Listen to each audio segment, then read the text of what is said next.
নন্দিনীদির সাথে আমার অনেক কন্ট্রোভার্সি চলেছে, তুই জানিস তো কিছুই বলিসনি নন্দিনী দিদি। তবে হ্যাঁ, আমার বাড়িতে এসেছিল দিদি, আমার মা ফোন করে বলছে নন্দিনী দিদি এসছে, আমি চট করে উঠেছি, জিজ্ঞেস করেছে কাছে নন্দিনী দিদির কি বিয়ে হয়ে গেছিল? বিয়ে হয়ে গেছে। আর নন্দিনী দিদি আমাকে বলেছে যে দিদি গোলুমলু ছেলে পছন্দ। আমি দিদিকে বলেছি দিদি তোমাকে আমি একটা হাক করতে চাই।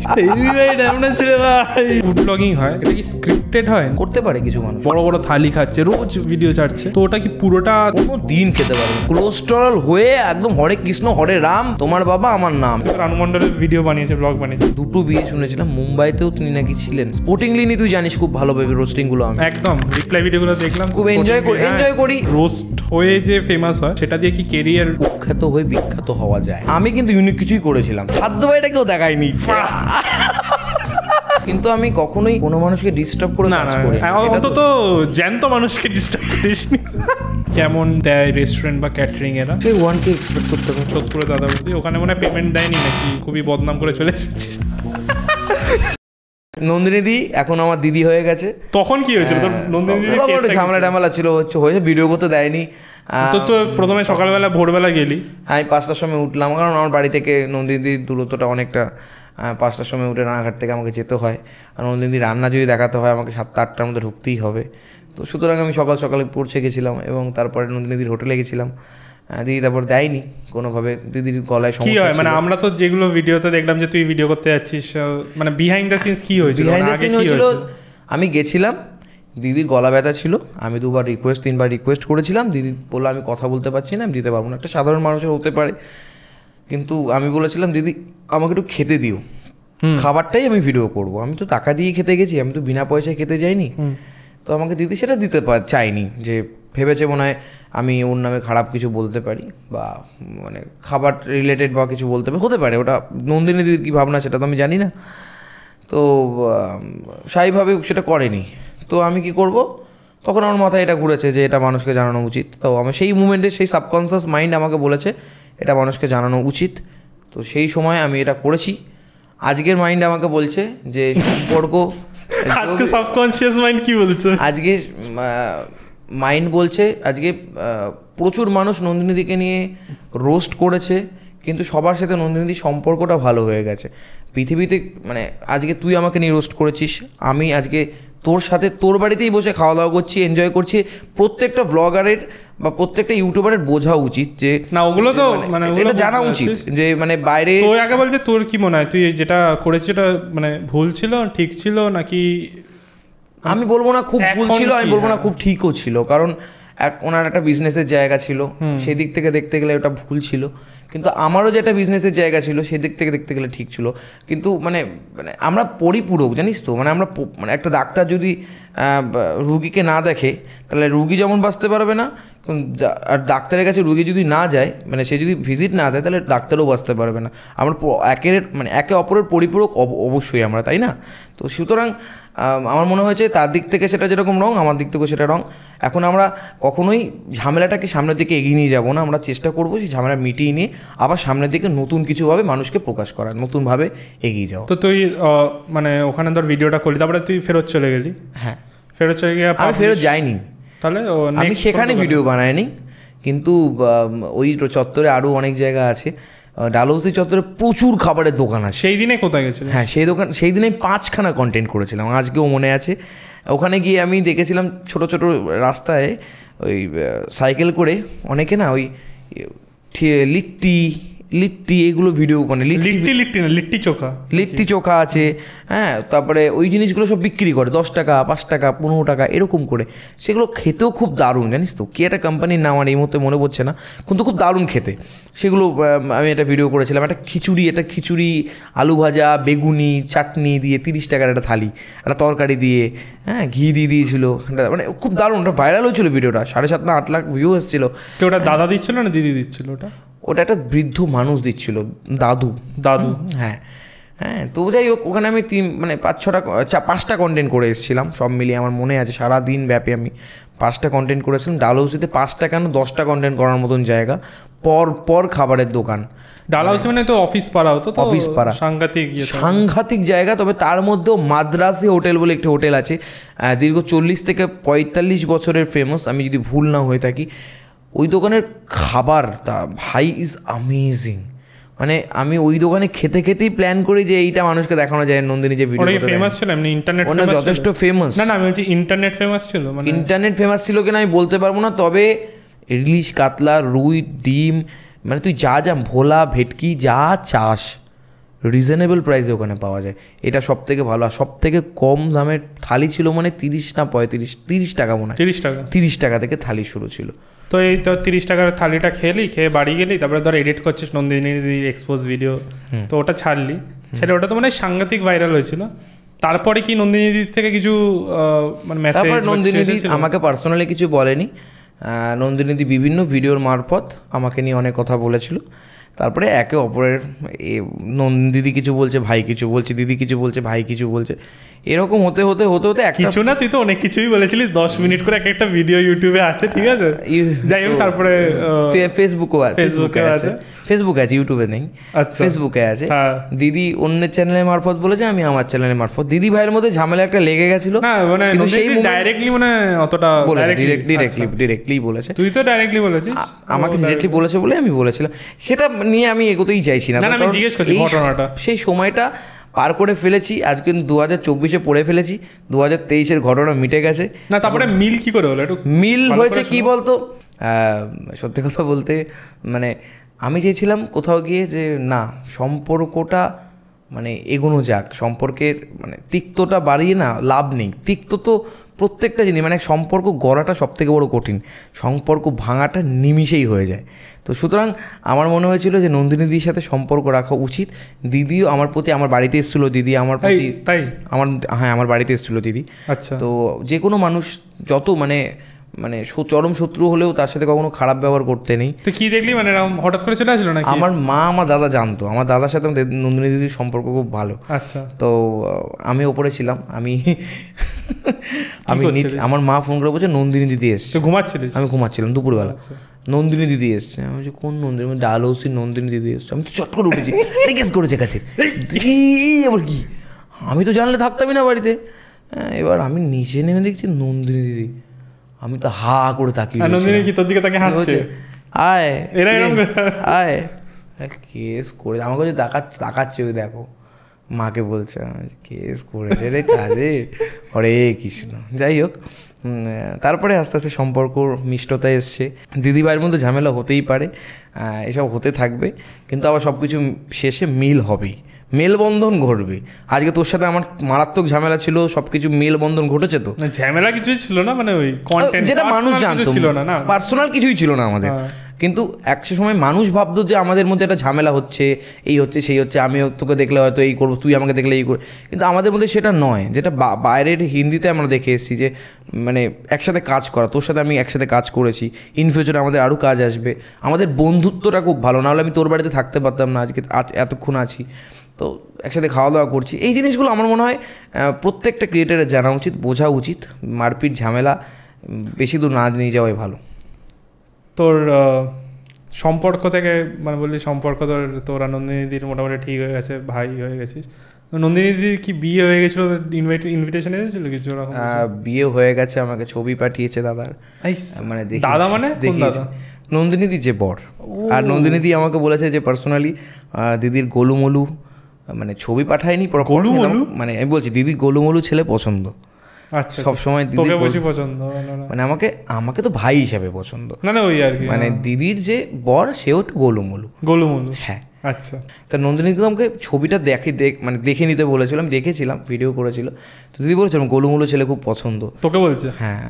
তো বাহ, খুব ভালো, ব্যাস এই।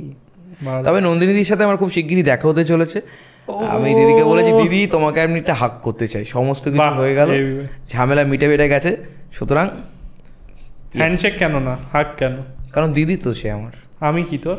তুই আমার ভাই, তো আমাকে তো হাক করিস নি। আজকেই করবো। আমি করবো না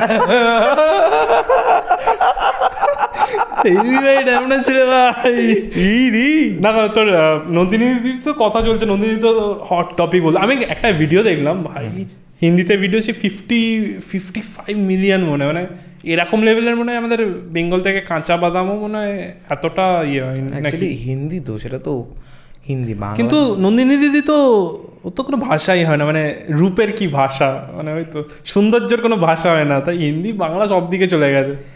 নারী চরিত্র বেজায় কঠিন, হেভি গান গেয়েছিস আর গাছ কিছুই না, বুঝতে পারবে না। হেভি হেভি সাংঘাতিক।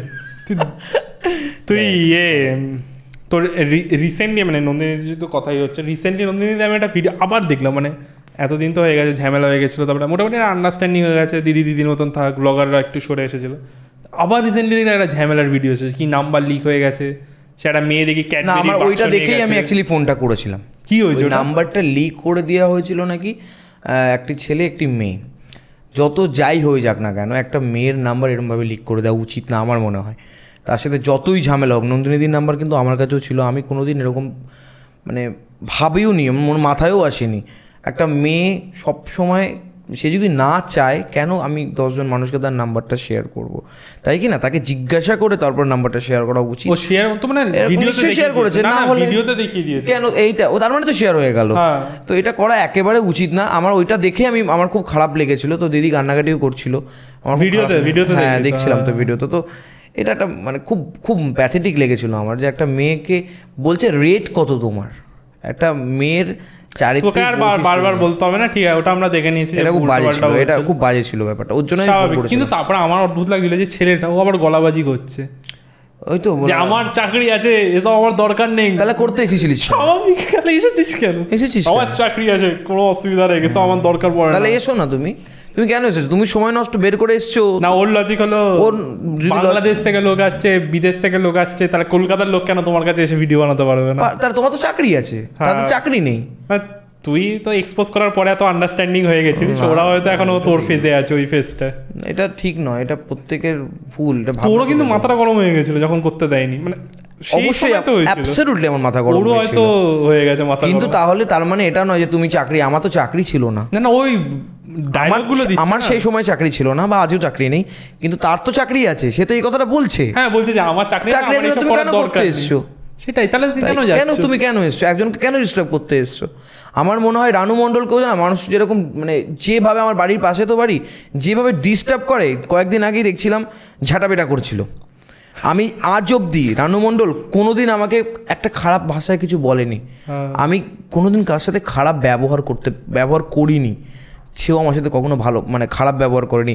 সব সময় একটা জিনিস কি, কাউকে যদি মন থেকে ভালোবেসে কোনো কাজ করানো যায় না, অর্ডার করার থেকে যদি ভালোবেসে যদি দুটো কাজ বলা যায় না, যে ভাই ঋত্বিক ভাই তোকে রিকোয়েস্ট করছি ভাই এটা একটু করে দিবি, এইটা তোকে তুই যেভাবে শুনবি, ঋত্বিক তুই রিকোয়েস্ট করছিস, তুই কত ওটা আচ্ছা ওকে এই এটা কত তুই সেটা কিন্তু সেরকমভাবে করবি না, তাই না? তো সেরকমভাবে মানে আমি নন্দিনীদিকেও যদি একটু ভালোভাবে কথা বলতো, তাহলে এবং ওরা নাকি এর ক্ষেত্রে আমি দেখলাম যে মানে হাত জোর করে রিকোয়েস্টই করছিল স্টার্টিং এ, যে করোনা বাবা তোমরা চলে যাও। কারা? মানে এই যারা দুজন গেছে না নাম্বার লিক করা পাবলিক, ওরা নাকি চকলেট নিয়ে গেছিল। আমি দেখছি পুরো একদম ডিয়ারি মিল্কে যে বেসিক এটা হয় না, দিদি বলছিল বেসিক জিনিসটা দিয়ে ভাবছে যে হয়ে যাবে, মানে ওদের ভিডিও বেরিয়ে যাবে। এটা ঠিক না, এগুলো খুব মানে বাজে ব্যাপার।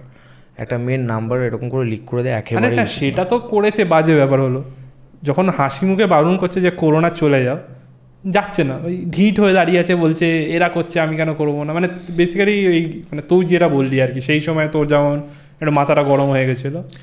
আরে ইগোই নিয়ে নিস নাকি, মানে তোর ক্ষেত্রে বা যাদেরকে বারণ করে দেয় ব্লগারদের?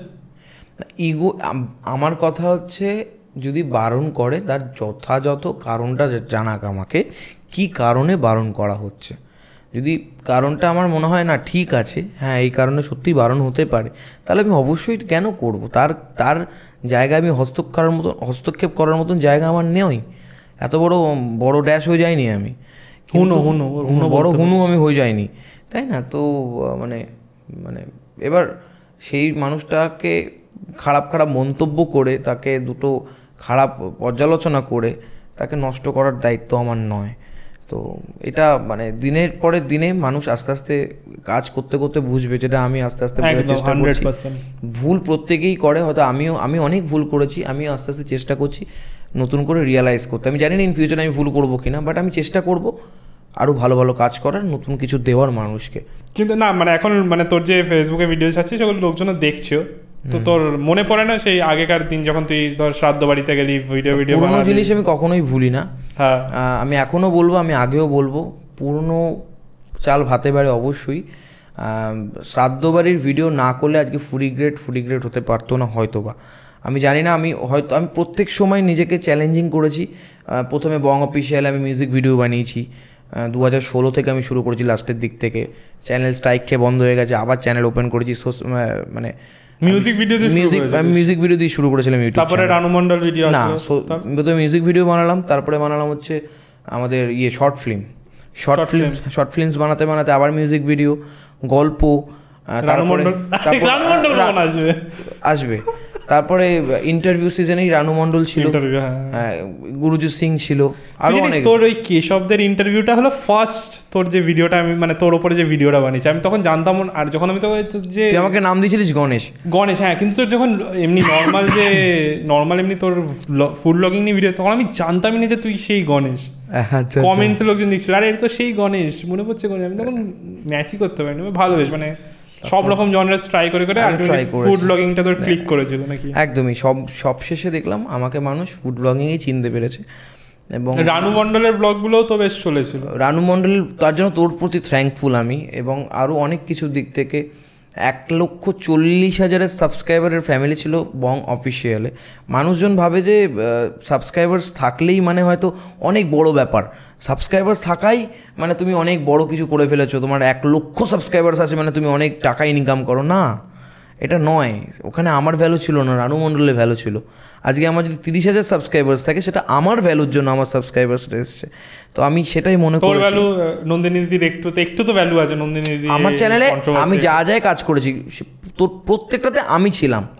সেখানে শোকস রানু মণ্ডলকে বা নন্দিনী দিদি শোকস ছিল না, আমি শোকস ছিলাম, সেখানে আমি ছিলাম, তাই কি না? তো আমার মনে হয়েছে 30,000 সাবস্ক্রাইবার্স বা 1.5 লক্ষর আমার ফেসবুক ফ্যামিলিতে টোটালটাতেই কিন্তু আমার ভ্যালু এসেছে। আমি আছি, 1.5 লক্ষ মানুষ আমাকে নিজে দেখে। ফেসবুক তো 100% পুরো তোর, এবার তোর মানে গ্যারান্টি পুরো তোর ইয়েতে একদম। তো এখন মানে তুই তো রানু মণ্ডলের ভিডিও বানিয়েছে, ব্লগ বানিয়েছিস, এখন রিসেন্টলি রানু মণ্ডলের সাথে খুবই অন্যায় হচ্ছে। মানে মাঝে মাঝে ভিডিও দেখি এই মানে পটি করে দিচ্ছে, ঝাঁটা মারছে।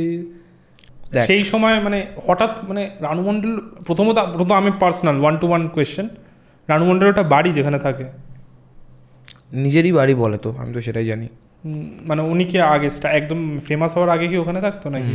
ওখানেই থাকতো নাকি কোনো স্টেশনে থাকতো নাকি গান শুনতে? স্টেশনেও থাকতো, ওখানেও থাকতো, ঘুরে বেড়াতো। তো রানু মণ্ডল মানুষটা না ভবঘুরেই ছিল বলা যায়। এবং ওনার নাকি 2টো বিয়ে শুনেছিলাম, আমি প্রপারলি জানি না, 2টো বিয়ে শুনেছিলাম। মুম্বাইতেও তিনি নাকি ছিলেন ফেমাস হওয়ার আগে। তো অনেক কিছু ছিল, সমস্ত কিছু অন ক্যামেরা বলা যায় না। তো অনেক কিছু শুনেছি আমি, কিন্তু ব্যাপারটা হচ্ছে সব শেষে একটা জায়গা ভগবান দিল, গড আল্লাহ যাই হোক না কেন একটা দিল, কিন্তু ওনার মাথাটা তো ঠিক নয়। উনি তো অ্যাকচুয়ালি মেন্টাল পেশেন্ট। আচ্ছা, অ্যাকচুয়ালি মেন্টাল পেশেন্ট, কিন্তু যে মেন্টাল পেশেন্টকে ওষুধ খাওয়াতে গেলে বলে তোরা আমাকে মেরে ফেলবি, ওষুধ খাবো না। হ্যাঁ, সেই সময়টা অনেক মানুষ তাকে দেখছেন, তার ম্যানেজারই করেছেন, সে সময়টা তার আর্নিং হয়েছে, তারাও আর্ন করেছে, রানু মণ্ডলও করেছে, অনেক কিছু হয়েছে ভাই। ডাউন আপস হয়েছে, সব কিছু ক্যামেরার সামনে বলা পসিবল নয় আমার। কিন্তু এখন দেখ সর্বভারতীয় হয়ে গেছে, সরকারি জিনিস হয়ে গেছে জানো। আজকে 100-100 জন মানুষ এসে তাকে নিয়ে মানে জানা তাই করছে। আমি তো বলবো তাদের ক্ষমতা নেই ভিডিও বানানোর, যারা রানু মণ্ডলকে নিয়ে ভিডিও বানিয়ে 2 পয়সা ইনকাম করছে, তারা কন্টেন্ট ক্রিয়েটার নয়। তারা যদি কন্টেন্ট ক্রিয়েটার হতো তাহলে রানু মণ্ডলকে একদিন নয় 10 দিন তাকে নিয়ে এরকম খেলা করছে একটা মানুষ, যে মানুষটার পেছনে কেউ নেই বলার মতন, সেই মানুষটাকে নিয়ে এত খারাপ কাজ করছে। হ্যাঁ, তারা কন্টেন্ট ক্রিয়েটার নয়। একটা বিরিয়ানির প্যাকেট দিয়ে হাজার টাকা লাখ টাকা ইনকাম করে নিয়ে যাচ্ছে। বাংলাদেশের একটা মহিলাকে দেখলাম, আমি তোর পডকাস্টে বলছি, মাহাসান স্বপ্ন বলে একটি ছেলে আছে, বাংলাদেশ থেকে আসে, এবং একটা মহিলার নামটা আমার মনে পড়ছে না, এবং একটা এখন জেনেটার মামুনি বলে একটি পরিচিত এখন এই মুহূর্তে। রানু মণ্ডলের সাথে ব্যবহারটা কি করেছিল জানিস না তুই? এবং সোশ্যাল মিডিয়াতে খুব বাজে ব্যবহার করেছিল সোশ্যাল মিডিয়াতে। একটা মানুষ যে কাউকে ডিস্টার্ব করে না, সে তাকে গিয়ে সবাই ডিস্টার্ব করে, তাহলে মেন্টাল পেশেন্ট কারা? যারা গিয়ে ডিস্টার্ব করে তারা, ঠিক আছে? সে কিন্তু নয়, সে কিন্তু কারোর কাছে যায় না, এরা যাচ্ছে। তা সে হয়তো মানে রানু মণ্ডল হয়তো ভাবছে যে অ্যাটলিস্ট খেতে তো পেয়ে যাবে, মানে রানু মণ্ডল কিছুই ভাবছে না।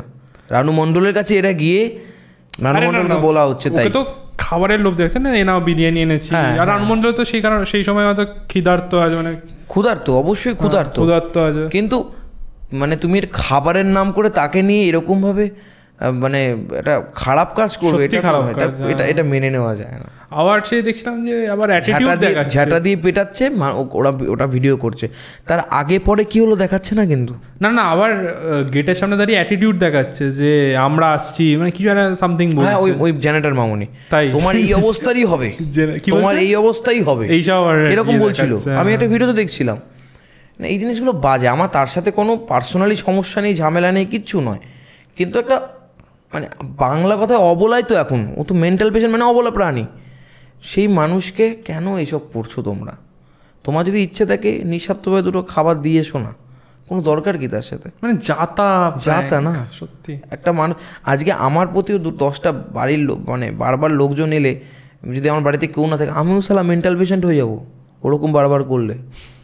হ্যাঁ, মানে আমি দেখেছি ভাই, তুই তো যাসনি, আমি তো থাকি ওখানে, আমি দেখেছি যে মানে কীভাবে ওনার সাথে মানে এই 10টায় উঠে পড়ে এসছে, এই তোরটা হয়েছে, এরপরে কিন্তু আমার লাইন আছে।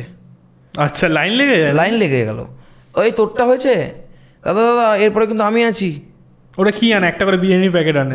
ধর কেউ কোনো খাবার আনলো, কেউ কিছু আনলো, মানে ধর তুই 1 নম্বর ইউটিউবার, আমি 2 নম্বর ইউটিউবার, আর এক তোরটা হয়ে গেল, তারপর আমারটা, লাইন লেগে যায় পুরো। মানে কয়েকদিন আগে আমি তোর পডকাস্টে বলি, খুব খারাপ লেগেছে, মহাশান স্বপ্নদা, আমার খারাপ সম্পর্ক তার সাথে নয়, আমাকে একজন রোস্ট করেছিল। প্রথমবার না এটা, আশা করি, মানে না ওই রোস্ট নয়, এটা খুব বাজে রোস্ট। আচ্ছা, এটা খুব বাজে রোস্ট। তুই যে রোস্ট করেছিস ওটা কোনো ফ্যাক্ট নয়, আমি তো জানিস, মানে ওই আর কি, মানে খিস্তি না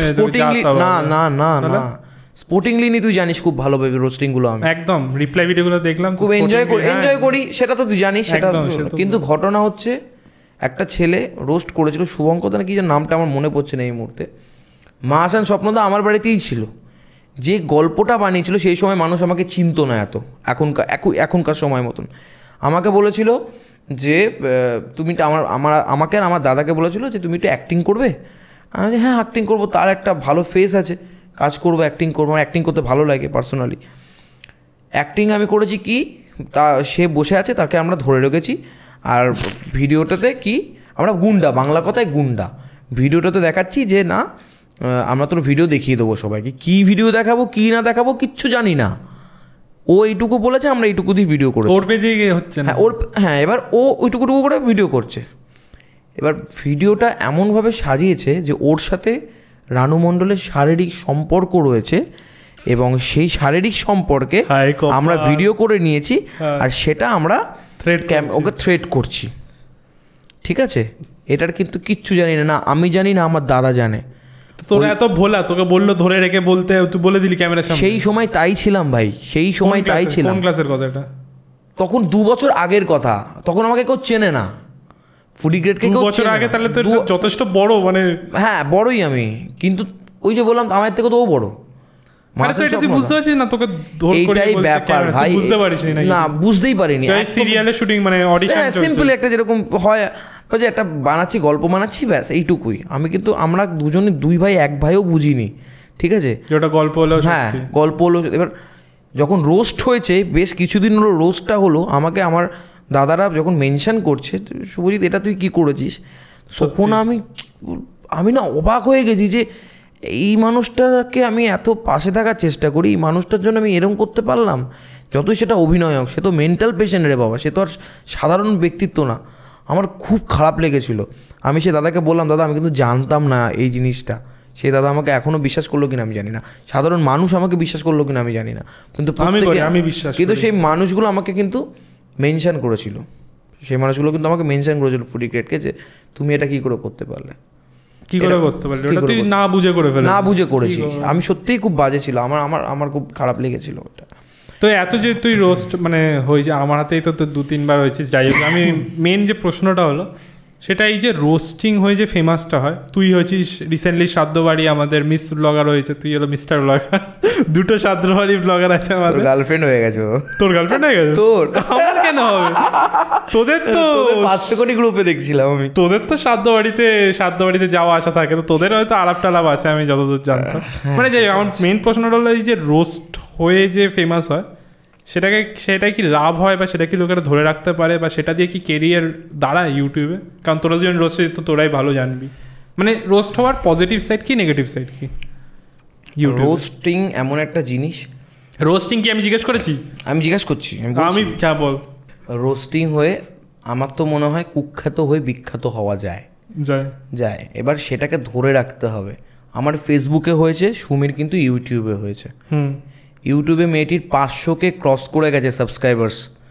আমার ফেসবুকে 1.5 লাখ ক্রস করে গেছে সাবস্ক্রাইবার ফলোয়ার, ঠিক আছে? এবং এই জায়গাটা যদি আমি ধরে রাখতে পারি, আমি প্রফিটেবল এবং সামনের দিকে মানুষকে আরও জানান দিতে পারবো, এবং ও যদি ধরে রাখতে পারে তাহলে ও অলসো প্রফিটেবল। ধরে রেখেছে, হ্যাঁ, এখনও পর্যন্ত আমরা দুজনেই ধরে রেখেছি, চেষ্টা করছি, ঠিক আছে? রোস্টিং ব্যাপারটা এমন একটা ব্যাপার যে ব্যাপারটা মানুষের কাছে খুব সহজেই পৌঁছে দিতে পারে। হ্যাঁ, সেটা হয়তো কুখ্যাতভাবে পৌঁছে দিতে পারে, কিন্তু ওটাকে চেঞ্জ করার দায়িত্ব আমাদের নিজেরই। হ্যাঁ, আমাদের মেন্টালিটি আমাদের চেঞ্জ করে দেবে। সে আস্তে আস্তে মানুষ বুঝে যাবে যে না, আমরা হয়তো সেটা সেই সময়টা প্রথম দিকে দেখতে গেলে বঙ্গায়ও অনেক খারাপ কাজ করেছে। বঙ্গায়ের কথা ছাড় ভাই, সিনেমাপু অনেক খারাপ কাজ করেছে তো, উল্টোপাল্টা কাজ করেছে তো, কিন্তু এখনকার দিনে তাদের কাজ দেখেছিস তো? সেটা আমি বলছি না, বঙ্গাই নিজেই বলেছে। বেসিক্যালি বলতে চাইছিস সেই সময় কালো হলে এখন তুই ভালো হয়ে গেছিস। না, আমি ভালো হয়ে গেছি বলছি না, কিন্তু আমার কাজ এই তো বললি আমি চেঞ্জ হয়ে গেছি। বৃক্ষ কি তার ফলে পরিচয়, মানুষ বলে দেবে তুমি কেমন, ব্যাস, দ্যাটস ইট। আচ্ছা, তো আমার প্রশ্ন আবার, তাহলে রোস্টিং করে যে ফেমাস হচ্ছে, তো এটা ঠিক বলছি মানে তাহলে লোকজন তো আরো তাহলে সাধ্যবাড়ি ব্লগ বানাবে যে রোস্ট হওয়ার বানাচ্ছে তো, কিন্তু সবার ভাগ্যতে ফলে না। মানে ওগুলো যারা শাহরুখ খান তো বাদশা একটাই আছে, হ্যাঁ আমাদের ফুডি গ্রেড একটাই আছে, তারপরে তো আর বাদশা হবে না। ফুডি গ্রেডও একটা, সুমি একটা, ঋত্বিক দিকেরও একটাই জন্ম, এসব বারবার হয় না।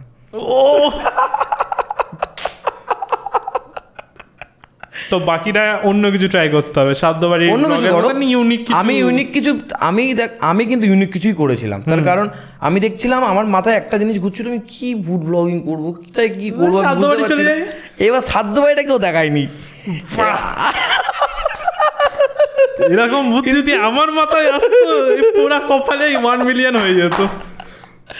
কিন্তু অ্যাকচুয়ালি আমার মনে একটাই কোশ্চেন ছিল, শ্রাদ্ধ বাড়িতে মানুষকে কেন এত খাওয়ানো হয়? আমি একটা শ্রাদ্ধ বাড়িতে গিয়ে খাসির মাংস খেয়েছিলাম, ইলিশ মাছ খেয়েছিলাম। খাসির মাংস খেয়েছিলিস? খাসির মাংস, ইলিশ মাছ।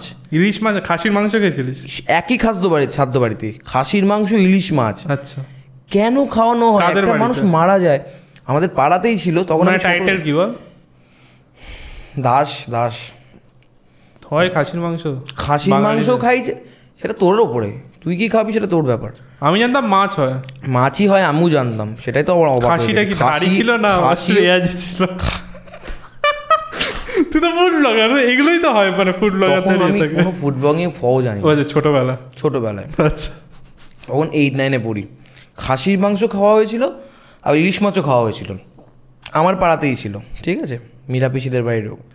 কিন্তু আমি অবাক হয়ে গেছিলাম সেই সময়টা দাঁড়িয়ে। তো সেই জিনিসটা আমার মাথায় ঘুরছিল যে একটা মানুষ মারা গেছে, মানুষ কোথায় শোক সভা পালন করবে, কেন খাওয়ায়, কি কারণে খাওয়ায় যখন, কেন ব্লগিং করবো না? তাহলে খাওয়াই যখন, কেন আমি ব্লগিং করব? চলে যাই ব্লগিং করতে। গাইস, মাছের টেস্ট আসছে না, খুবই ছোট পিস দিয়েছে। পাবদা মাছের সাইজটা বেশ ভালো ছিল, পাবদা মাছের। কিন্তু এটা বর্তমানে না, ওটা ফানি ছিল, আমিও ফানি ভাবেই ওটা রোস্ট বল যাই বল রিঅ্যাক্ট করেছি। বর্তমানে বুঝতে শিখতে হবে যে না, হয়তো এটা ঠিক নয়। না ভাই, ঠিক ভাই, দেখ রানু মণ্ডলের সাথে যারা এইসব ছ্যাঁচড়ামো করছে, বা আমি তো সেটা করিনি ভাই, ওটাই তো বলছি, আজকালকার দিনে যা ব্লগাররা যেসব করছে সেই তুলনায় ঠিকই ছিল হয়তো, মানে অতটাও ঠিক ছিল না মনে অনুসারীকে ডিস্টার্ব করা। কিন্তু আমি কখনোই কোনো মানুষকে ডিস্টার্ব করে কাজ করি না, অন্তত জ্যান্ত মানুষকে ডিস্টার্ব করিনি। আমাকে খাইতে দিছে, আমি ভাই খাইয়ে দিয়ে মানুষকেও শেয়ার করেছি, এই খাওয়ার হয়েছে, ব্যাস, দ্যাটস ইট, আর কিছু না। একটু মজা তো করতে হবে নাকি, লাইফ তো সবাই কান্নাকাটি করে দিচ্ছে, গার্লফ্রেন্ড টার্লফ্রেন্ড ছেলে পেলে দিয়ে বিয়ে না ওটা সাংঘাতিক ছিল, ওটা সবাই এনজয় করেছে। আর যাই হোক, তবে একটা জিনিস তোর কাছে আমি থ্যাঙ্কফুল যে তোর ওই একটা ভিডিওতে গোটা ওয়েস্ট বেঙ্গল আমাকে চিনে গেছে। না তারপরে তো আরো অনেকে করেছে, ওই তোর থেকে তো সবাই ছোট ছোট ছোট ছোট তো রোস্টিং এ তো ওটাই হয়। Love you love you love you ভালো ভালো। এত লাভ ইউ তো আমার রোস্ট করার পরে যে রিয়াকশন ভিডিও বানিয়েছি সেটাতে বলিসনি, সেটা তো একটু দুটো লাভ ইউ। তখন বুঝতাম না, তখন না আমি সত্যি বুঝতাম না যে এমন করছি না, ছোটবেলার কথা 2 বছর না 1 বছর তো আগের বুঝতাম না যে একটা মানুষকে যে রোস্টারকে তার ফ্যান ফলোয়ার বেশি থাকলে তার এগেনস্টে উল্টো পাল্টা কথা বলা যাবে। এটা বুঝে গেছিস? তারপরে বুঝে গেছি আমি একদম সত্যি সত্যি কথা বলছি ভাই, একদম একদম নিট অ্যান্ড ক্লিন কথা বলছি। এখন এতক্ষণ পরে একটা কিছু সত্যি বল, যার ফ্যান ফলোয়ার বেশি বিশাল তার এগেনস্টে ভুলভাল কথা বলা, চুপচাপ হাসি মুখে হেভি করেছো, যত রেগে যাও না কেন তাকে নিয়ে ভালো কথাই তোমাকে বলতে হবে ব্যাস। তুমি যদি ভালো কথা বলতে পারো তুমি ভাই সেরা, আর না হলে তুমি ভেড়া ব্যাস। এই এতক্ষণ পরে ঠিক কথা বললি, একদম 100%। তবে আমার সাথে ঋত্বিকের কোনো ব্যাপারটা কিন্তু একদমই ফ্রেন্ডলি ব্যাপার, কোনো মানে ওরকম আমার তোর সাথে সবসময় ফ্রেন্ডলি ছিল, সবার সাথে ফ্রেন্ডলি, একজন ছাড়া তার নাম আমরা নিচ্ছি না। আচ্ছা, যার সাথে সিরিয়াস তার সাথে ওই লেভেলেরই সিরিয়াস, ওটা কোনোদিনও চেঞ্জ হবে না। হ্যাঁ হ্যাঁ, এটা ঠিক। বাট তোর সাথে 5 জনের সাথে ঠিকঠাকই, মানে কোনো পার্সোনাল আমরা কিছু না, পার্সোনালি আমাদের কোনো ব্যাপারই নেই, আমাদের সব কিছু সম্পর্কই ভালো। এখন তোর যে একটা জিনিস যে তুই যেহেতু সেই সময় ফুড ব্লগার ছিলিস, তুই নিজেকে অ্যাজ আ ফুড ব্লগারই ধরতে পারিস। আমার ফুড ব্লগিং রিলেটেডই আমার কিছু কোয়েশ্চেন্স আছে, ঠিক আছে? ছোটো ছোটো করে উত্তর দিই, ছোটো ছোটো করে প্রশ্ন করবো। প্রথম প্রশ্ন সেটা হলো যে ফুড ব্লগিং হয় এটা কি স্ক্রিপ্টেড হয় নাকি অন স্পট অ্যাকচুয়ালি যেমন খাবার হয় তেমনই লোকজন বলে, নাকি বাড়ি থেকে ভেবেই যায় এই দোকান বেশি চলছে, ভিডিওতে ভিউজ আসছে, নেগেটিভ বলে দিই?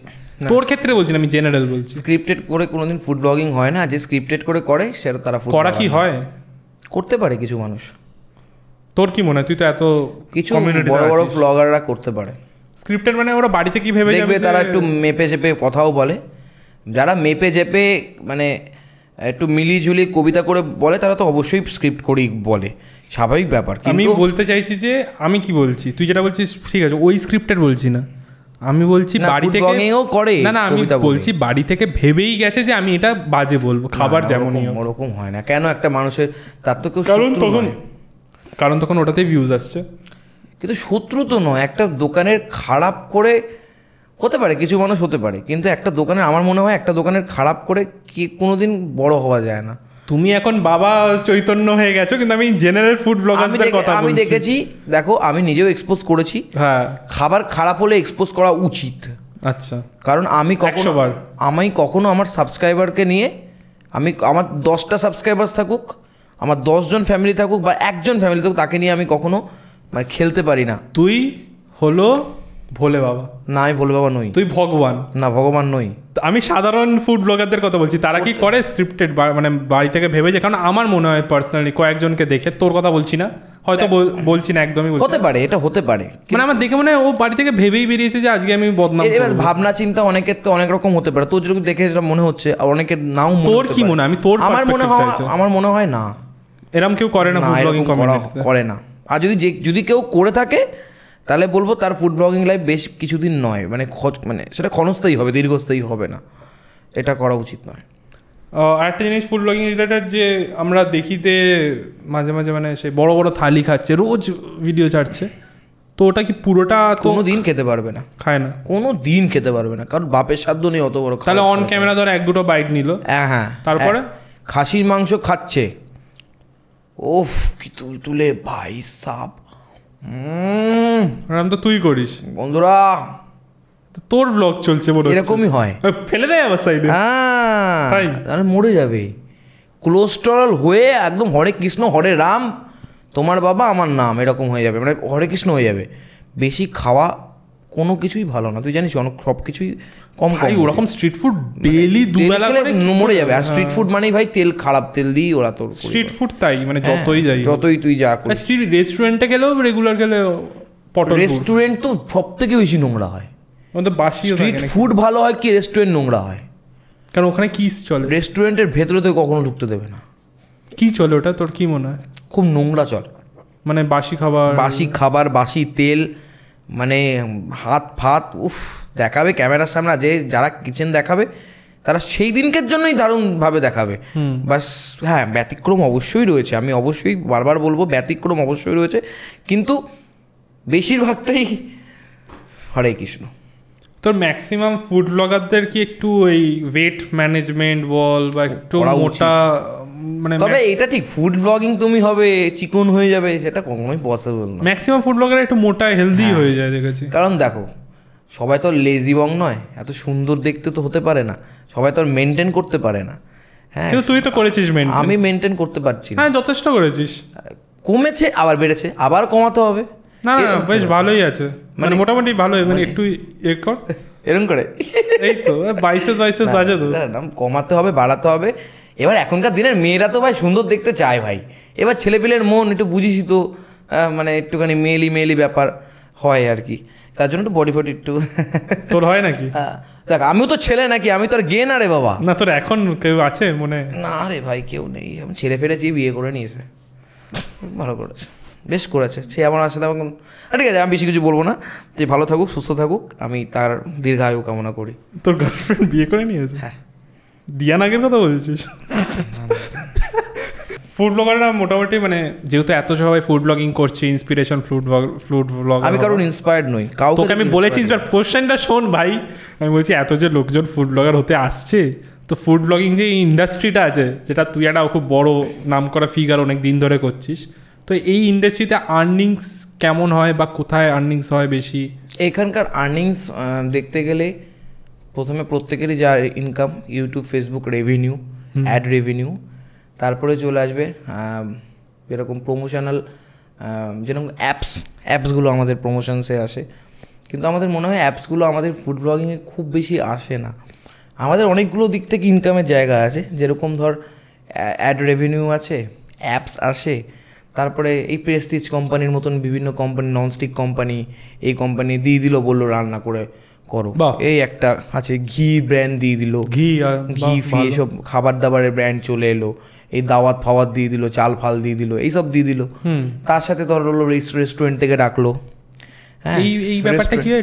রেস্টুরেন্ট থেকে ডাকলো মানে তুমি এসো, আমাদের এই মেনু আছে, তুমি এসো, তোমার কি বাজেট তুমি বলো, সেই রেস্টুরেন্টের সাথে যদি সেই ফুড ব্লগারের বাজেটে মিললো, ব্যাস সে রেস্টুরেন্ট হয়ে গেল, এটা একটা আর্নিংয়ের জায়গা হলো। আর ভেরি রিসেন্ট একটা আর্নিংয়ের জায়গা হচ্ছে ফুড ব্লগারদের, সেটা হচ্ছে ক্যাটারিং সার্ভিসের প্রমোশন। ওটা কেমন? ক্যাটারিং সার্ভিসের প্রমোশনস হচ্ছে মানে ধর তোর বিয়ে, আমি ক্যাটারিং করছি, হ্যাঁ, রাম হচ্ছে ব্লগার, এবার তোর বিয়েতে আমি ক্যাটারিং করছি, ধর তুই আমাকে 500 লোকের ব্যবস্থা করে দিয়েছিস, আমি 500 লোক এনেছি, আমার আরও 2টো লোকের আমি ধরো ওই রমকে জিজ্ঞাসা করলাম, তোমার ব্লগারকে জিজ্ঞাসা করলাম তোমার কজন আসবে, বলো 2 জন, তার এগেনস্টে সে একটা চার্জ করে দিল আমাকে, আমার পোষালো, আমি ওকে বলে দিলাম ঠিক আছে রাজি, আমি ওকে অ্যাডভান্স করে দিলাম, সে বিয়ের দিন চলে এলো, আমি আর 2 জনের খাবার এক্সট্রা করে দিলাম। তুমি আমাকে 2টো কোশ্চেন জিজ্ঞাসা করতে পারবে না, আমার কিন্তু 2টো খাবার এক্সট্রা করা থাকলো রামের জন্য, মানে ব্লগারের জন্য। ব্লগার এলো, টোটাল বিয়ে বাড়িতে তুলে আনলো, ইভেন্ট প্ল্যানিং ম্যানেজমেন্ট সমস্ত কিছু আমার সাথে এরকম ইন্টারভিউ করলো, ভিডিও করলো, পোস্ট করে দিল ব্লগারকে টাকা দিয়ে দিলাম, ব্লগারের ভিডিওতে নাম্বার দেওয়া থাকলো, সেই নাম্বার দেওয়াতে আমাকে ফোন করলো তোমাদেরই মতন কয়েকজন কাস্টমার, এটা হচ্ছে প্রমোশন। তাদের সোর্সে কে আপনি ক্যাটারিং করেন, দাদা কত টাকা লাগবে, এই ব্যাস। এটা তোর ক্যাটারিং নতুন সেগমেন্ট। যে রেস্টুরেন্ট তোকে যে টাকা দিয়ে ধর ডাকলো, ওদের কি থাকে যে ওদেরকে কি দিতে হবে তোকে, কি করে ওদের যে যার মেন পার্টটা দেয়, আমার যেরকম ফেসবুকটা মেন, আমি ফেসবুকের কথা বলি না, ওদের দাবিটা কি থাকে যে এখানে এসে কি করবে? এখানে যে খাবারটাই দেখাতে হবে, যেটা রেস্টুরেন্ট মানেই খাবার, ওদের যে বেস্ট খাবারগুলো সেগুলো তোমাকে প্রোভাইড করা হবে, সেই খাবারগুলো দেখাবে, দেখিয়ে তোমাকে শ্যুট করবে, মানে শ্যুটটা তোমার দায়িত্ব, এডিটিং তোমার দায়িত্ব, আপলোডিং তোমার দায়িত্ব, যেটা তোমার দায়িত্ব, ওদের দায়িত্ব খাবারটা দিয়ে দেবে, টাকাটা দিয়ে দেবে, ব্যাস। আর আমাদের দায়িত্ব থাকবে খেয়ে বলা যে ও কি খেতে, উফ গাইস এই দোকানটা যদি তুমি না আসো। এইটা আমি আমার যারা ফলোয়ার্স আছে, তুই একদমই ঠিক কথা বলেছিস, একদম 100% ঠিক বলেছিস, যে যারা রেস্টুরেন্টে প্রমোশন করে কোনো দিন খারাপ বলে না, এটা কিন্তু একদম ঠিক কথা বলেছে একদম ঋত্বিক। এটা আমি যদি বলি যে না ও মিথ্যা কথা বলছে, আমি ভুল বলবো। আমি বলি না মিথ্যা কথা, একদমই ঠিক বলছিস। বলতে পারে না, তার কারণ সে টাকা দিয়ে বিক্রি হয়ে গেছে, বাংলা ভাষায় বিক্রি হয়ে গেছে। কিন্তু এর ভেতরেও কিছু রেস্টুরেন্ট থাকে সত্যিই তাদের খাবার ভালো হয়, আবার এর ভেতরেই কিছু রেস্টুরেন্ট থাকে তারা খাবার খারাপ করে। আমি তাদেরকে বলি ঠিকঠাক, আমি রেকমেন্ড করি না। আমার ভিডিও যারা দেখে তারা জানে, যদি বলে এটা মোস্টলি রেকমেন্ডেড আইটেম, সব বুঝে যাবে লোকে যে না এটা ভালোই শালা। আর যদি বলেন ঠিকঠাক হয়েছে, ঠিক আছে, তবে ঠিকঠাক খাবারগুলোকে আমি বলে আসি দেখুন দাদা এটা এই প্রবলেম হয়েছে, নেক্সট টাইম কিন্তু যেন এটা না হয়, আমার নাম যেন খারাপ না হয়। যেরকম মৌসুনি আইল্যান্ডে আমি যেখানে প্রমোশন করতে গেছিলাম, আমি নামটা বলবো না, সেখানে দুপুরের খাবারটা খুব বাজে ছিল, মাছটা খুব ছোট দিয়েছিল, যা আমার মাথা গরম হয়ে গেছিলো। আমি বলেছিলাম আমি কি নাটক করছেন, আমাকে টাকা দিয়ে এনেছেন বলে মাছ ফাছ ছোটো দেবেন, আমি কিন্তু করতে পারবো না ভিডিও, আমি বলে দিয়েছিলাম অন স্পট, কারণ উনি আর্মি ছিলেন। তো উনি বলেছিলেন দেখো শুভজিৎ আমরা আজকে মাছ পাইনি। আমি বলেছি ঠিক আছে, আমি নয় দেখিয়ে দিলাম, আমার থেকে যারা যারা আসবেন তাদের যদি আপনি এরকম করেন নেক্সট টাইম কিন্তু আমি আর কোনোদিন প্রমোশনে আসবো না, আমি নেক্সট যারাই আসবে না আমি বলে দেবো কিন্তু এই জিনিসগুলো আপনাদের ফেস করতে হবে। কারণ আমি একদিন হয়তো প্রমোশন পাবো, একদিনের যত টাকায় সে দিক না কেন সারা জীবন তোর যাবে না, তাই কি না? সেই টাকাটা আমি একদিন হয়তো কমাবো, কিন্তু দীর্ঘায়ু সেটা দীর্ঘ হবে না। তার জন্য আমাকে চলতে গেলে আমার সাবস্ক্রাইবার আমার ফ্যামিলিকে নিয়ে চলতে হবে, সুতরাং আমি তাদের সাথে কখনো বিট্রে করতে পারবো না, তাই না? হ্যাঁ তুমি তো খুব মানে ভালো, মনটাকে খুবই ভালো আর অনেস্ট। চাটো তুমি অনেস্ট ফুড ব্লগার কেন করবে? চাটো তো কেমন মোটামুটি বলা যাবে কি কেমন দেয় রেস্টুরেন্ট বা ক্যাটারিং এরা? কেমন দেয় তোমার প্রত্যেকের বাজেট প্রত্যেকের মতন। আমি তোর কথা বলবো না, ধর একদম যে বিগিনার ফার্স্ট টাইম ধর কোনো রেস্টুরেন্ট থেকে পাচ্ছে, সে কেমন এক্সপেক্ট করতে পারে? সে 1K এক্সপেক্ট করতে পারে, 2K মানে এক্সপেক্ট করতে পারে, 1K 2K, বা সে তার যাওয়া আসা ভাড়াটা এক্সপেক্ট করতে পারে। আচ্ছা, বা তোর খাবারটা জাস্ট স্পন্সার্ড থাকলো, খাবার স্পন্সর করবে, হ্যাঁ সেটাও এক্সপেক্ট করতে পারে, জাস্ট খাবারটা স্পন্সর থাকবে, হ্যাঁ এটা করতে পারে। যাওয়া আসা ভাড়াটা এক্সপেক্ট করতে পারে, কারণ বেশি টাকা তখন দেবে যখন তোমার থেকে সে কিছু পাবে। স্বাভাবিক ব্যাপার, বিজনেস মানে কি, তুমি তাকে কিছু দিতে পারলেই সে তোমাকে কিছু দেবে, আদারওয়াইজ তোমাকে একবারই দেবে, তার বারবার আর দেবে না, তাই না? তো সেরকমভাবে ও যতটুকু মানুষকে দিতে পারবে ততটুকুই ও চাইতে পারবে। যে বললি তুই মৌসুমি আইল্যান্ডে গেলি, ওই ট্যুরগুলো যেগুলো হয় সেগুলো স্পন্সার্ড হয়, সেগুলো কেমন কি? ওই ট্যুর অ্যান্ড ট্রাভেলসও সিমিলারলি হতে পারে। ধর যারা বিগিনার হতে পারে তাদের হয়তো ট্যুরটা ফ্রি করে দিল, টাকা পয়সা দেবে না, ট্যুরটা ফ্রি, তোমার সাথে একটা ক্যামেরাম্যান ফ্রি, তোমার সাথে যে যাবে ফটোগ্রাফার বা ক্যামেরাম্যান তার একটা ফ্রি, এটা একটা হতে পারে। আর যারা একটু বড় ব্লগার তাদের বাজেট অনুপাতে তারা চাইতে পারে, এই ব্যাপার। মানে তুমি চলে আসো, পুরো ট্যুরটা তোমার ইয়ে হয়ে যাবে, তোমার ক্যামেরাম্যান থাকবে, বা এক দুজন তুমি নিয়ে আসো। তুমি কজন আসছো আগে জিজ্ঞাসা করে, কি করতে আসছো তারা জিজ্ঞাসা করে, হ্যাঁ এরা এই করতে আসছে জিজ্ঞাসা করে বলে দিল। সেটা যদি তাদের পছন্দ হয়ে যায়, ব্যাস তোমার বাজেট কত সেটা জিজ্ঞাসা করলো, তাদের বাজেটের সাথে তোমার বাজেট ম্যাচ করে দিল, দ্যাটস ইট, রাজি হয়ে গেল, তুমি দিনে দিন চলে যাও। খুব যেমন এখনকার দিনে সুন্দরবনটা খুব ফেমাস। হ্যাঁ ভাই, সুন্দরবনটা অনেক ভিডিও, আমার মনে হয় ব্লগাররা 99% সবাই সুন্দরবন চলে গেছে। আমার কাছেও শুধু ঋত্বিক অধিকারী বাদ দিয়ে। আমি যাবো, ঋত্বিক অধিকারী যে কোনো জায়গায় যায় না, ও প্রাইম মিনিস্টার। আমি শুধু ইয়েতে যাবো, নন্দিনী দিদির কাছে যাবো, তোর সাথে যাবো। যাবি আমার সাথে? কাল সকালে যাবি? কি আর কি না, একদমই আর কি, বিয়ে হয়ে গেছে এখন, নন্দিনী দিদি না নন্দিনী বৌদি হয়ে গেছে, প্লিজ রেসপেক্ট। তো দিদিকেও রেসপেক্ট করবো, বৌদিকেও রেসপেক্ট করবো, দিদি তো রে বাবা, অন্য কিছু তো নয়। তুই তো আবার হাক করবি বলেছিস। হ্যাঁ দিদিকে হাক করতে পারে না ভাই? না তুই তো ভাইকে হাক করলি না, দিদিকে তো হাক করতে যাবে না। না না তুই বস ভাই বস, তো মাইক পড়ে যাবে, অত বড় হাক নিয়ে আসিস না। যাই হোক, যেটা আরেকটা নিয়ে জিজ্ঞেস করবো সেটা হলো, তুই রিসেন্টলি দাদা বৌদিতে গেছিলিস, সোদপুরে দাদা বৌদি, ওখানে মনে হয় পেমেন্ট দেয়নি নাকি, মানে খুবই বদনাম করে চলে এসেছিস ওখানে দেয়নি? আমরা 1400 টাকার বিল পেমেন্ট করেই খেয়ে এসেছি। আমি সার্কাস্টিক ছিল ব্যাপারটা, মানে ওখানে তোর কি বাজে কেন লেগেছিল দাদা বৌদির ওটা? শুধু আমি বলছি না সেটা, তুই এক্সপোজ করছি না আমি এখানে বসিয়ে, তুই বল মানে কি, মানে ব্যাপারটা কি, ঘটনাটা কি হয়েছিল? ঘটনাটা কিছু না, ঘটনাটা হচ্ছে একটা সাধারণ জ্ঞান নেই তাদের। কেন সাধারণ জ্ঞান নেই? দাদা বৌদি, সোদপুরে দাদা বৌদি হচ্ছে আমি জানতাম না, যে আমি জানতাম একটাই সাতপুরে দাদা বৌদি। তারপর দেখলাম অপোজিট প্রান্তে আরও একটা মানে ওদেরই ওইখান থেকে খাবার আসছে, এখানে রাখছে, এখানেও খাবারের একটা বসার জায়গা সিটিং অ্যারেঞ্জমেন্ট করে দিয়েছে। এবার ভালো কথা, করে দিয়েছে তো খুব ভালো। এবার দেখছি সুন্দরী সুন্দরী নারী দেখছে, ওই সিকিউরিটি গার্ড ঢুকিয়ে দিচ্ছে। সালা কাকার তো সেই আমার তো মাথা গরম হয়ে গেছে। বলছি সালা মেয়ে হলে তো হেভি লাভ।